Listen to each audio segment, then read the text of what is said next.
There's certainly political will to solve the problem in Sudan. However, there is no collective political will. The communities in Sudan have been protecting themselves, and they deserve credit, and they deserve to be further supported. The international community has obviously failed to prevent the catastrophe that we're seeing unfolding in Sudan. Very recently, we had thousands of civilians being killed in Al-Fashir. We knew it for months. There were informations about civilian suffering and potential additional civilian harm that was going to be perpetrated, and yet the international community was unfortunately unable to protect civilians in Al-Fashir.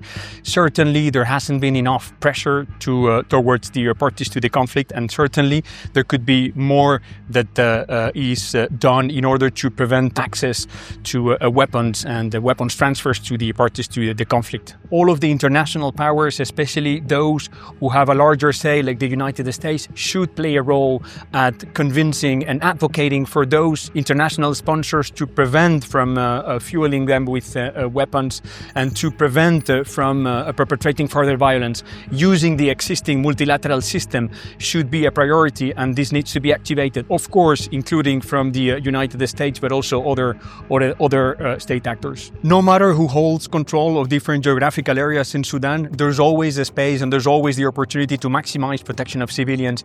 It is a responsibility of the international community, it is the responsibility of the Sudanese authorities, and it is the responsibility of any party to the conflict in Sudan. So we need to maximize the protection of civilians, and we need to look at existing community-based protection mechanisms as an effective way to be supported. There's certainly political will to solve the problem in Sudan. However, there is no collective political will, and there is no united proposition to look at how to prevent violence and how to solve the conflict.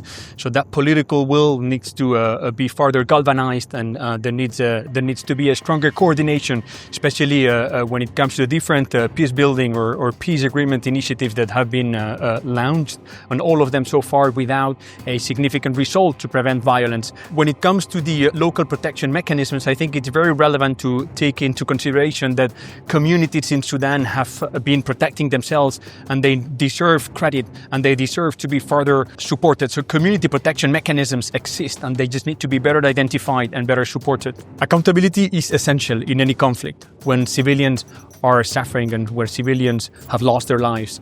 However, those are parallel paths. While efforts to ensure accountability and transitional justice need to continue, the priority is to stop the violence, and the priority is to look at the possibility of having local ceasefires and then eventually come up to a political solution so that we can prevent violence and look at a potentially lasting peace.